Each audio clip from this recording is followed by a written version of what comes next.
Cases video number 7.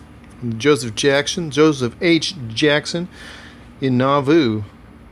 Reconnaissance on Joseph Smith, the Danites, and the spiritual wife system. Right about here, Joseph Smith wants to enlist Joseph H. Jackson to help him seduce Jane Law, wife of Apostle and second counselor in the first presidency, William Law. Let's see how it goes.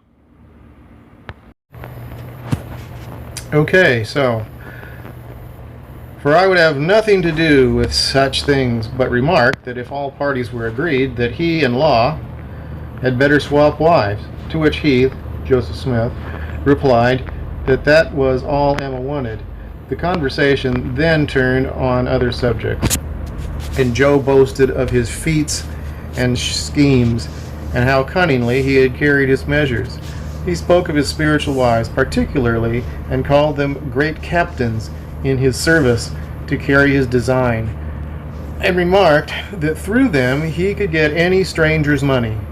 I asked him how he would work the matter, to which he replied that he had only to tell certain of his spiritual wives that such a man had been in the Missouri War, and that he should be put out of the way, and his property, and his property and money consecrated to the use of the church.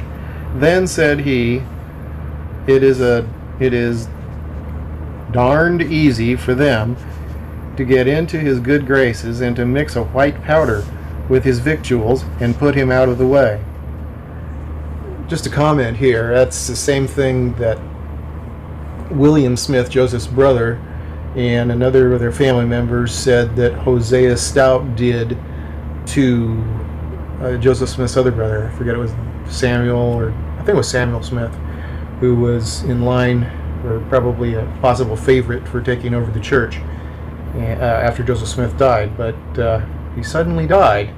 So some of the Smith family say that Hosea Stout did exactly that, administered a white powder to poison him, which, so several people seem to be saying the same thing with regards to assassination of people in Nauvoo by the Danites. Hosea Stout was a Danite, one of the leading Danites, by the way. And so he's saying Joseph Smith's, some of his spiritual wives were involved with this as well, because they believed that he was God's spokesperson on earth. That was the will of the Lord. Okay.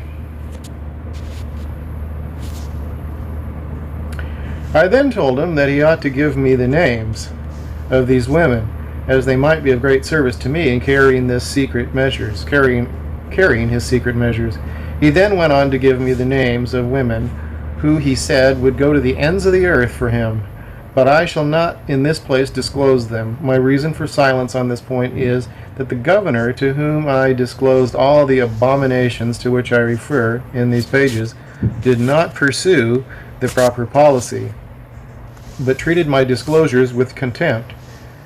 Had he marched to Nauvoo, as was proposed, with an army, I would have been willing to pledge my life that I could have produced proof, damning proof, of every word I have said.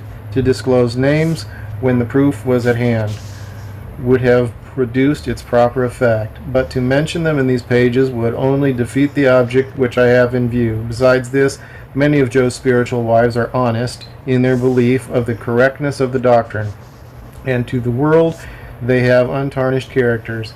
It would not therefore be generous in me, nor would the world justify it, to disclose the names of such as are misguided and deceived, but not abandoned, and thus forever blight their reputations. But more of this anon. To return to Joe's attempts on Mrs. Law, for the purpose of effecting his object, he got a revelation that Law was to be sealed up to Emma, and that Law's wife was to be his. In other words, there was to be a spiritual swap. Joe had never before suffered his passion for any woman to carry him so far as to be willing to sacrifice Emma for its gratification. But in this case, no doubt the object was more the prized because of the difficulty of procuring it. It may be proper here to observe that Law, although one of the principal men of the church, Yet he was not one of those to whom it was given to know the fullness of the kingdom. Although an enthusiastic Mormon, yet he was but little acquainted with any other than matters particularly pertaining to the church. He had frequently heard of the spiritual wife doctrine from the Gentiles, but he, not having heard such doctrine taught by Smith, set it down as a slanderous persecution against the church. When, however, this new revelation was made known to him, his eyes were opened, and at once he indignantly rejected the doctrines as not of God, but of the devil. Such was his vehemence and indignation that it became apparent to Joe that he had presumed too much on Law's faith, and that he would be idle to attempt to stuff him with the doctrine. There was no alternative, therefore, for Joe but to destroy Law's influence, and therefore a great bustle was raised and Law cut off from the Holy Order. This placed Law, who was particularly sensitive, in an awful dilemma, and so powerfully did the frequent lectures he received work upon his nerves that I entertained serious apprehensions that he would become crazed. One Sunday morning, Joe and I had a long talk concerning Law, in which he avowed, not for the first time, however, his determination to put Law out of the way, meaning have him killed. For he had become dangerous to the Church of Jesus Christ of Latter-day Saints, and that it was the will of God that he should be removed. He, however, wished to proceed in such a manner that he would be able to get Law's wife. He then determined on calling out the police, as it was publicly called, but the Danites in private, which the city council had given him the sole command of, with power to disband or hold them on duty at his discretion. He determined to keep 40 of them on duty, 20 at a time, under pay of the city.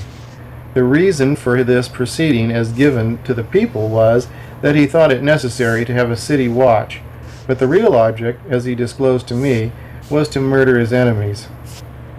I should say here that the church promotes the myth that the Danite band was disbanded after certain activities of theirs were heavily publicized in Missouri in, I think, about 1838. So here we are several years later, and although it is somewhat known or noised about that many of them were involved in the police force, or maybe the Legion, or both, in Nauvoo, it's pretended that they are disbanded. Anyway, according to this, and according to Joseph Jackson here, and also John Doyle Lee and others, that's not the truth at all, that they were quite intact for a long time, and that Brigham used them. These men were, as Joe told me, sworn to the following oath. You do, each and every one of you, have the power of the Holy Ghost conferred upon you by the first presidency of this church. Swear that you will protect me and my household in every measure that I may deem lawful in the sight of God, or that I consider necessary to the prosperity of the Church of Jesus Christ of Latter-day Saints. Murder and treason not accepted, so help you God. After having given me the substance of the oath, he remarked that he could, through these means, do the thing up nicely. Not only was his design to remove William Law, but also William Marks. I think he's the stake president. The spite he had against the latter arose from the fact that he had endeavored to seduce the daughter of Marks, and she had informed her parents, who were very wrathy, and Joe dreaded their influence. For this reason, he said that those individuals, if they were not checked, would ruin the church. Now, said he, I will work in this way. I will keep 20 on watch under the command of Captain Dunham, who will select 5 to do the work, and these men will both be missing, and then I'll make a great noise about it, and call it persecutions. Now, said he, ain't this a darned good plan, to get rid of traitors? But, continued he, you must keep this from Emma, for she thinks so much of Law that she won't submit to it. I replied that I would. He then said, that he intended to keep up this watch until he had rid the city of his enemies. And there were some in the country whom he also intended should go by the board. He said that the church had already suffered enough from persecutors, and that he would submit no longer. Men must cease their persecutions, or he would give them a dose that would stop them. I had listened patiently thus far to the mad and hellish schemes of this wretch, when I took a bold and decided stand in opposition to him. I took the part of Law and Marx particularly, for they were the only ones in immediate danger. Joe accused me of tying his hands, and said that he could do nothing if opposed. In the meantime, a Mr. Norton had become by some means possessed of the facts, gave Law a hint of what was going on. Emma had also overheard something to arouse her suspicions, and I kept the matter in limbo by hammering at Joe in private. Soon the plot became almost visible. The people grumbled greatly at the immense expense of the 40 guards, which were kept in pay without any good cause being assigned, and suspicion was aroused throughout the city that some underhand work was in contemplation. William and Wilson Law, having heard by the vague information they had received that either one of them or Marx was the Judas whom Joe sought, armed themselves and went to Joe's house. On seeing them, Joe became desperately alarmed and gave every evidence of his apprehensions. They had a long conversation, in the course of which Joe made some abusive remark, which so exasperated Wilson Law that he drew his pistol and made Joe swallow his words in a hurry. So great was the excitement that it was with difficulty that William Law and Hiram Smith could prevent Wilson from firing.